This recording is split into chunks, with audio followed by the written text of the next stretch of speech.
Good morning, y'all. Oh, I knew it as soon as I start talking. As soon as I start talking, Domino's got to come out. My voice opens and it's wake up time. And I lost my spot. Beautiful day, y'all. It is cold outside where I am at. It is 23 degrees. And it's cold. Okay, so I'm going to Daniel. I can get there again. Daniel chapter 10. It's about Daniel's vision of a messenger. I'm going to read. Now, how I found this is I'm going to share this with you. I went to the back and actually I just kind of opened it. I knew where it was in the uh, recovery reflections and not necessarily concordance, but um, topics, things of that nature. And, put my finger on it. It's two columns, so it's in or out, whatever. But I do it blind. That's my way of, God put me where I need to be, and I'm struggling. So this is where I'm at. So it's Daniel chapter 10. And I'm going to read the extra notes that are in here on this. But I'm going to go up, let's see, I'm going to start at 7. Only I, Daniel, saw this vision. The men with me saw nothing, but they were suddenly terrified and ran away to hide. So I was left there all alone to see this amazing vision. My strength left me, my face grew deathly pale, and I felt very weak. Then I heard the man speak, and when I heard the sound of his voice, I fainted and lay there with my face to the ground. Just then a hand touched me and lifted me, still trembling, to my hands and knees. And the man said to me, Daniel, you are very precious to God, so listen carefully to what I have to say to you. Stand up, for I have been sent to you. When he said this to me, I stood up, still trembling. Then he said, Don't be afraid, Daniel. Since the first day you began to pray for understanding and to humble yourself before your God, your request has been heard in heaven. I have come in answer to your prayer. But for 21 days the spirit prince of the kingdom of Persia blocked my way. Then Michael, one of the archangels, came to help me, and I left him there with the spirit prince of the kingdom of Persia. Now I am here to explain what will happen to your people in the future, for this vision concerns a time yet to come. While he was speaking to me, I looked down at the ground, unable to say a word. Then the one who looked like a man touched my lips and opened my mouth, and I opened my mouth and began to speak. I said to the one standing in front of me, I am filled with anguish because of the vision I have seen, my lord, and I am very weak. How can someone like me, your servant, talk to you, my lord? My strength is gone, and I can hardly breathe. Then the one who looked like a man touched me again, and I felt my strength returning. Don't be afraid, he said, for you are very precious to God. Peace. Be encouraged. Be strong. As he spoke these words to me, I suddenly felt stronger and said to him, Please speak to me, my lord, for you have strengthened me. He replied, Do you know why I have come? Soon I must return to fight against the spirit prince in the kingdom of Persia, and after that the spirit prince of the kingdom of Greece will come. Meanwhile, I will tell you what is written in the book of truth. No one helps me against these spirit princes except Michael, your spirit prince. Now, breaking this down, and again, I'm reading out of the Life Recovery Bible. That is the one I do right now. It incorporates the 12 steps and the 12 traditions and all of the scriptures that they're based on. So, read down here to the bottom. In this is 10, in 11, and 18. Twice God assured Daniel of his great love for him, and God also loves each one of us. When we realize that the creator of the universe finds value in us, we will understand that our identity isn't wrapped up in our job, possessions, or power.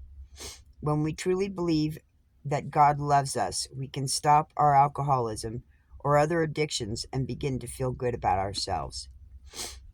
In 12 to 13, an important but largely overlooked aspect of recovery has to do with our prayer lives and the spiritual warfare we face in the unseen realm. Those of us seeking recovery often have a difficult time praying and tend to give up easily if our prayers are not answered quickly. Satan is aware of this and uses unseen warriors to intercept God's messengers and discourage God's people. It may well be that God quickly answers our prayers, but that our perceptions of his answers are obscured by the spiritual warfare around us. If we want answers to our prayers, we should keep on praying until we get a response.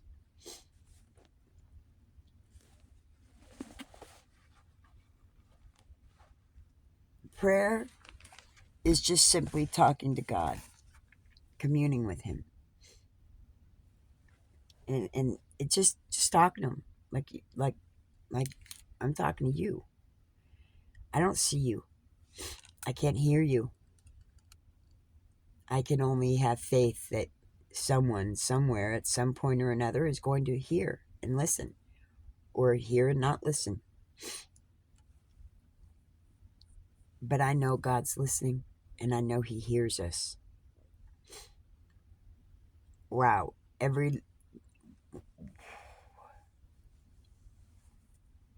I'm autistic, and I'm learning. Well, I'm going to have to pause this. I got a sneeze coming on. Pause. Okay, better. So, when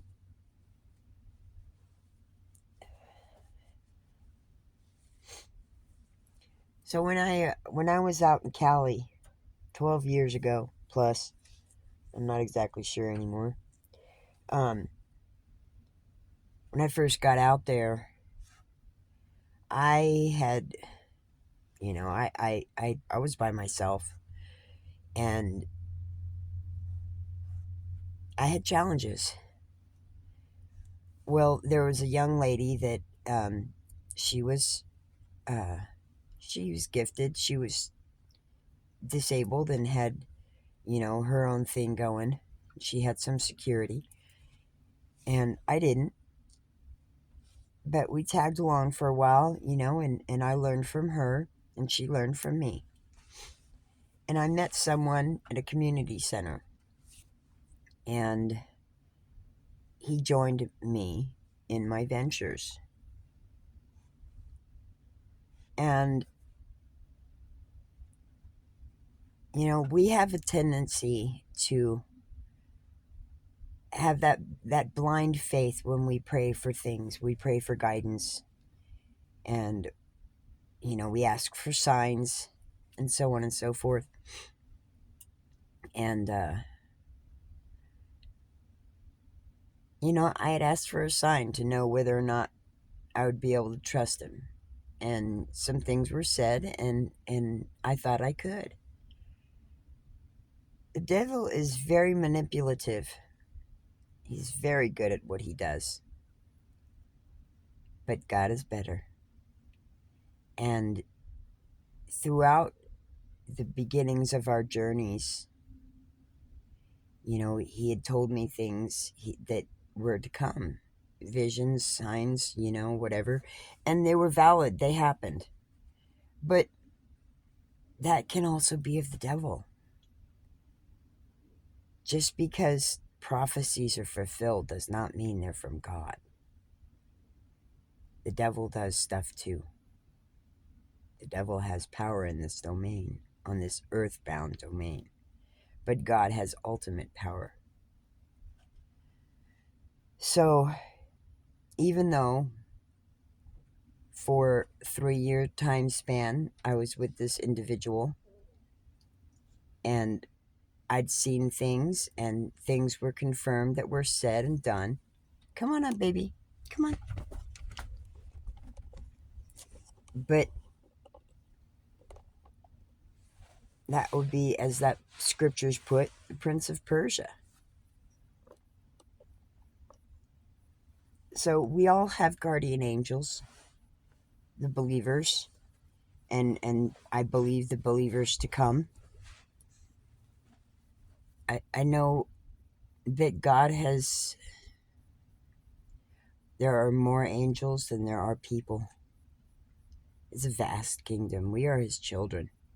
And every one of us that are his has a guardian before and after forgiveness. That's what I want to believe. It's just a matter of time before some of y'all realize that God's got a pull on you. And it's not a bad thing. It's a very good thing. That means you are a part. You are a part of his family. And he wants you at that table. He wants you to have communion. He wants you to have a life outside of the devil, outside of this world, this earthbound that we're in. So I've been struggling a little bit, and step work is good. It is something that you have to do, but when you've done it as many times, as many years as I've done, there's way more to the Bible than just the step work. Way more. And that's what today was about. My struggling with waiting, my patience. It's not just going to happen overnight. It could happen overnight, but the likelihood of it happening overnight is much more slim. But it's still going. In the last week, I've gained a few more subs, and that's a few more people listening and learning. It's we all will connect in one way, shape, or form. It's not always going to be one way. You have a plate full of peas, or a bowl. Let's make it a little bit more easier. A bowl full of peas, and you have a fork. We've all dealt with the forks and peas. It doesn't work so well with prongs. You gotta spoon it with peas, because peas, they're small and they roll, and they're they're playful. They like to move around a bit on their own. So forks don't work so well. But if that's all you've got, how are you gonna do it? How are you gonna do it? You're gonna stab them, aren't you? You're gonna gently kind of keep them on there as you try to get them to to your mouth without them falling off in little rows on the prongs of the fork. Or do you smash them and pick them up that way? Because I know there's some people that would. I can't eat peas. I can't eat green food. I can't process chlorophyll. My body does not process chlorophyll. And quite frankly, if y'all have gas issues, this is something that I did not know of, and nor do I don't believe a lot of other people are really aware of it. I've learned some things the hard way. But for me, what I have learned, and yes, I am educated in the medical field. I have an associate's degree as a medical office specialist. I have studied herbs and nutritional value since the age of 7, and I have learned a lot. Now, chlorophyll, anything green, green plants, green vegetables, the chlorophyll in them, the body can have a very difficult time processing them. I'm not a rabbit. The rabbits and ground creatures of that nature that eat that green food, they're made to process it. There's a processing involved in breaking down green foods, chlorophyll. My body's not there. My body can't do it. So I get really, and anybody who has this problem, this is what happens when you eat chlorophyll and your body cannot process it. You get gas. You get really, really bad gas. You get stinky gas. You get gurgly gas and you get projectile gas. Yeah, called diarrhea. It can happen. It happens. It's what happens with the body when it's overdone with something that it can't process, which is a lot of high fructose corn syrup. That's why y'all so fat. High fructose corn syrup does not process through the body. It sits in the body and it becomes fat. And it's no good. It's no good. You want to eliminate the fat in your body? Eliminate the high fructose corn syrup in your diet. That right there will dramatically reduce the amount of fat that's in your body as you work out, and not even working out, just your daily lifestyle, as long as it's not stagnant. Now, a lot of you will have a stagnant life. Get out. Go do something. We were not made to be stagnant. We were not made to be lazy. Oh, but there are 7 traits. 7 traits. Go figure. That you can't help. And that's the 7 deadly sins. Those individuals out there that they're comfortable in their sin, they don't want to leave it. They're comfortable with it. They like it. They don't want anything different. And if they do, and they want to seek it, they're going to seek it and they're going to find it and they're going to do more to get out of it. When they find it, when they learn. And I'm hoping that some of this will get shared and will be learned. I myself used to weigh over 200 pounds. I wish I had photos. Some of those photos that are still in existence are not with me. They're with my kids. And I don't communicate with my kids. I am communicating with my kids. Every time I put a video on YouTube, I'm attempting to communicate with my kids. I'm attempting to communicate with my family. I'm attempting to communicate with anybody willing to listen, willing to learn, who wants to do something different. You have to have that faith and you have to have that action. If you don't want to have gas anymore and you're having issues with your diet, change your diet. Eliminate stuff. You have gassy issues, eliminate the grain food. The easiest thing. And I know a lot of y'all are loving that. Is sometimes you just don't like it. I don't like it. I don't want a salad. Then don't eat it. If your body's telling you something's not good, you're not doing good, you're not processing it right, your body's going to be uncomfortable. And if your brain is good about it, you're not going to eat it anymore. But we struggle with that because we're sin. We've been born in sin. I see kids every day that come into that job. Well, no, not every day. Sometimes. Because it's kind of a rough neighborhood. We don't have a lot of kids that come in. But the neighborhood kids are starting to come in more. And that's good. That shows the trust that's been gained in that hood. That the families can trust that these kids can get to the store safely. And I'm very proud of that. I'm liking that, how the hood is changing.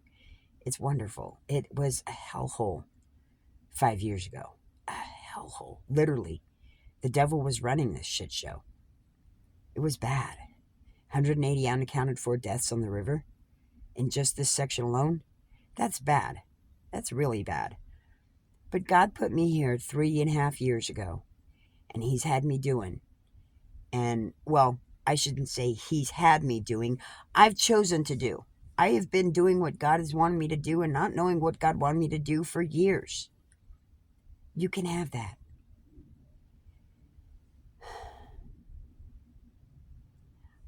I don't know where my next journey is going to be, but I know it's not going to be staying here. I'm a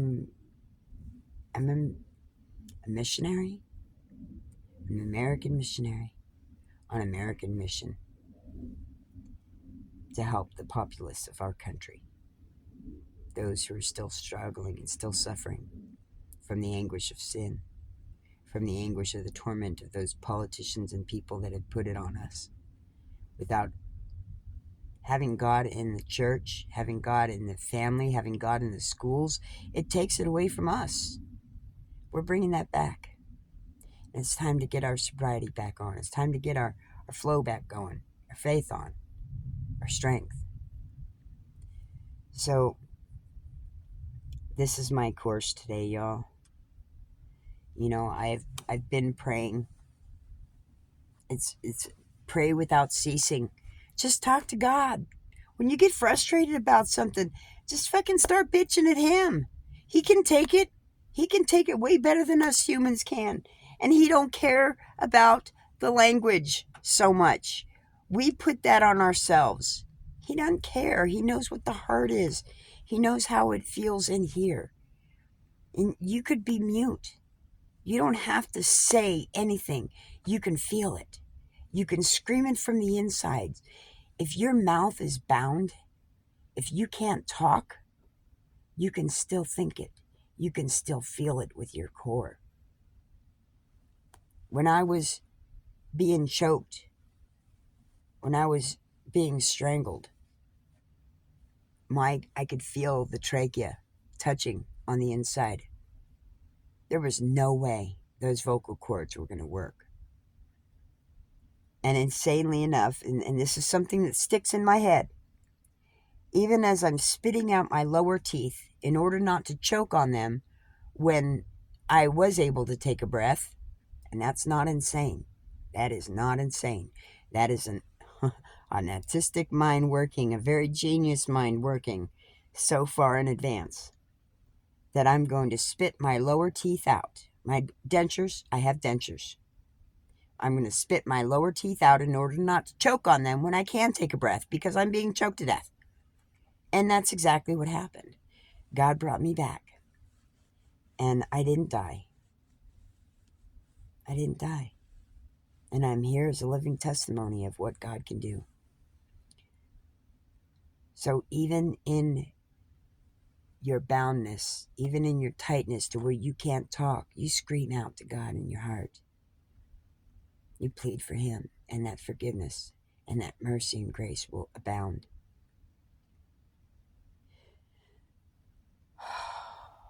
It is a beautiful day, y'all. You make it what you choose to make it. God made a day every day. And every day can be a beautiful day, depending on how you choose to look at it. I'm sharing my experience, strength, and hope with anyone who will listen. And right now, yes, it's a lot of vlogging because there's snow outside. My chickens, they're in the chicken coop. They're good. They've got their food. They've got their water. They've got their heater. Not that they really need it. It's not getting that cold. But it's there for when they do need it. And God's there for when you do need him. And we need him every single day. Every single minute of our day. One day at a time. 1 hour at a time. 1 minute at a time. If that's what it takes. And I know for me, it was that way for a lot in the beginning. This too shall pass. Prayer. Perseverance. Determination. Your own footwork. You got to put the work out. It is a workout. It's a spiritual workout that will make you much fitter in the future. Much better. Same with the physical workout with your body. Watch what you eat. Watch what you put in it.